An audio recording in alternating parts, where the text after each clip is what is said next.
This weekend on CCX News, a national hockey tournament is coming to Plymouth. The city says it will bring a big economic boost.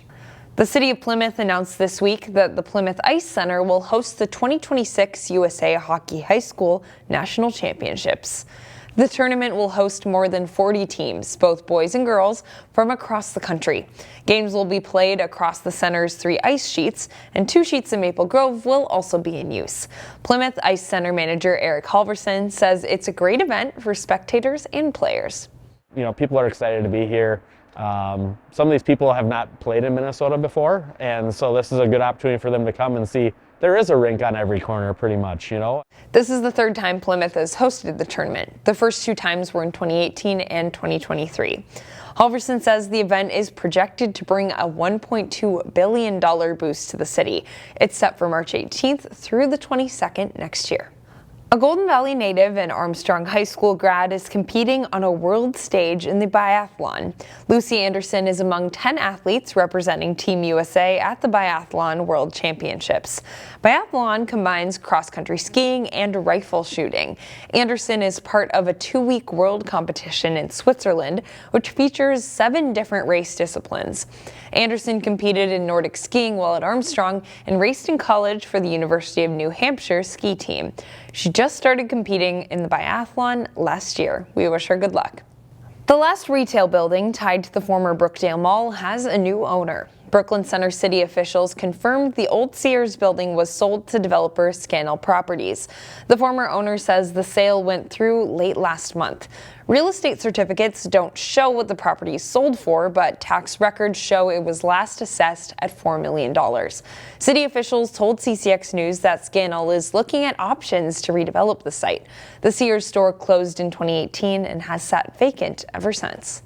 The act of being creative isn't always rewarded, but when it is, it can be a big boost. This weekend, I introduce you to a standout student at Perpich Arts High School who was recognized by a prestigious publication. This one is for a sketchbook assignment. Perpich Arts High School is a hub for creators. Here, it's been very much like, oh, you should totally go for it.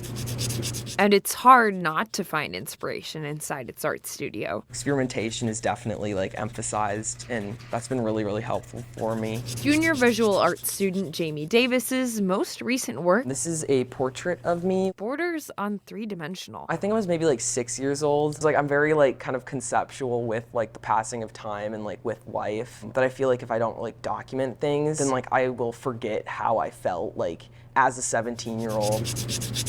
That style is bringing positive results. His piece Sunshine Baby was a response to a New York Times competition prompt about how your upbringing influences political views. What's at the core is just this small child, warm summer, just stuff I associate with being young. To Jamie's surprise, he was named a runner-up out of nearly 2,000 entries. We do a lot of conversation around the work they create and getting it out there and what that means for their resume. His principal, Rebecca Bullen, praised his eye for design and drive. We're really driven, dedicated to art, community, and just kind of building up our space. Jamie still has another year at Perpich to hone his craft. Also, it's just really fun and very calming to do. And Bullen thinks he will excel. For a young person to be seen in the world is a really wonderful, wonderful opportunity for them. Jamie is a junior at Perpich alongside his twin sister who studies music.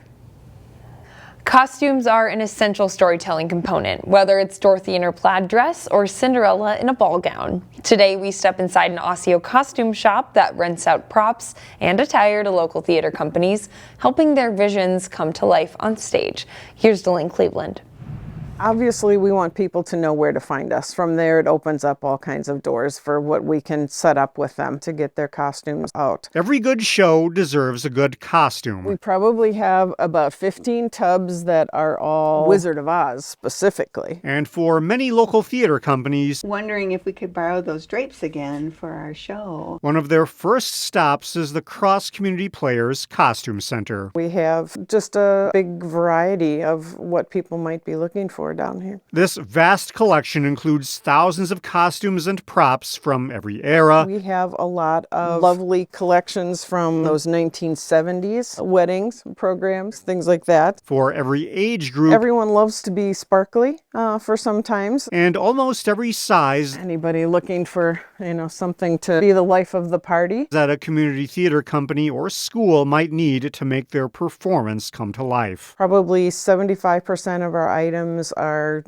used clothing, regular street clothing that has been available since the 1920s. Some items come from garage sales, others come from theater companies that no longer exist. All are available to rent at an affordable price. I usually tell people our prices are lower than it would be to purchase them at a thrift store, if you could even find these costumes at a thrift store. It's no wonder why they have schools from as far away as Bemidji and Iowa who have borrowed from this collection. The word has gotten out, and we have a lot of fun with people coming in here and seeing what they can find. Word may have gotten out, but Lori Schwartz wants people to know about this new location. They moved into the basement of this building along First Avenue Northeast about a year ago. Now they have a bigger space for this treasure trove of resources. Hopefully it's a place that we can help community theater create their visions and their dreams on stage. Cross Community Players Costume Center is open on Wednesdays from 9:30 in the morning until 9 at night. You can find more information at ccxmedia.org.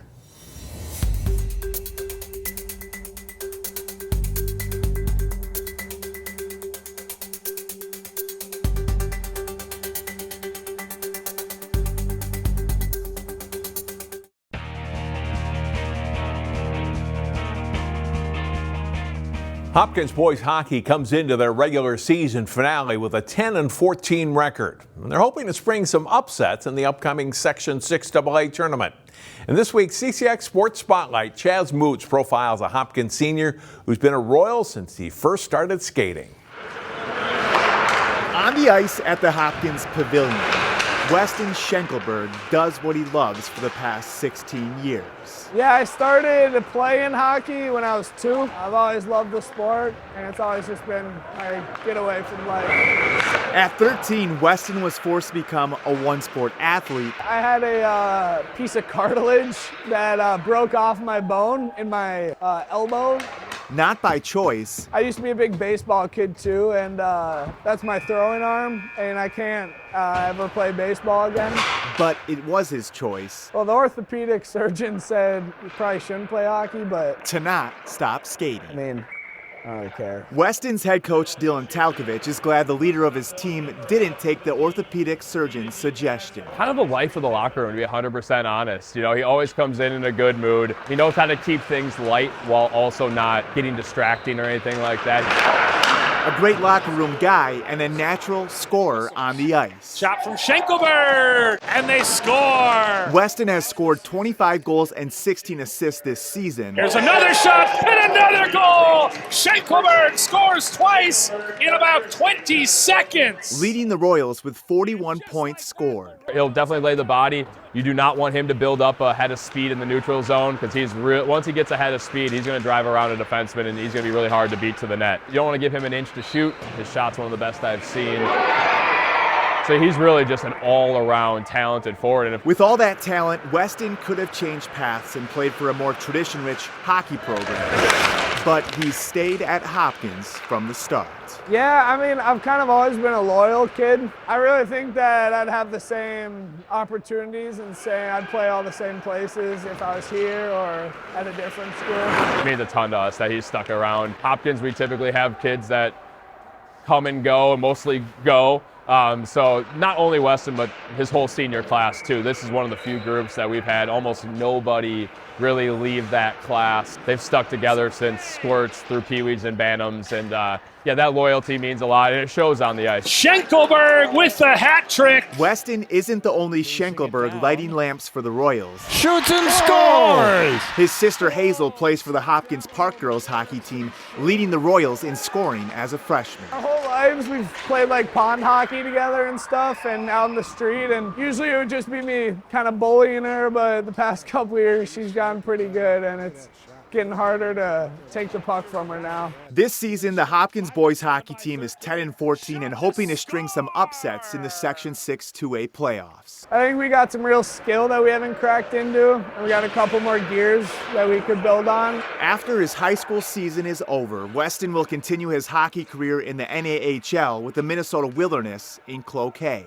It's been a goal of mine to play in the NHL since a couple of years ago. Feels good to be able to say I'm tendered. It's easy to see from the stands why Weston will be playing in the NAHL. But what Weston does when no one is at the rink is what will help transfer the success to the next level.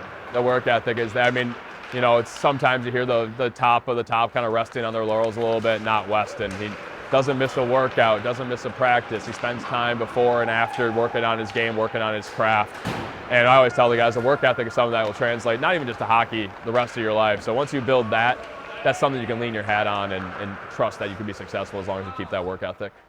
Schenkelberg and the Royals will begin section tournament play on Thursday. The last time Hopkins won a section playoff game was in 2019. For the CCX Sports Spotlight, I'm John Jacobson. Find more prep sports games and highlights at ccxmedia.org and follow us on social media.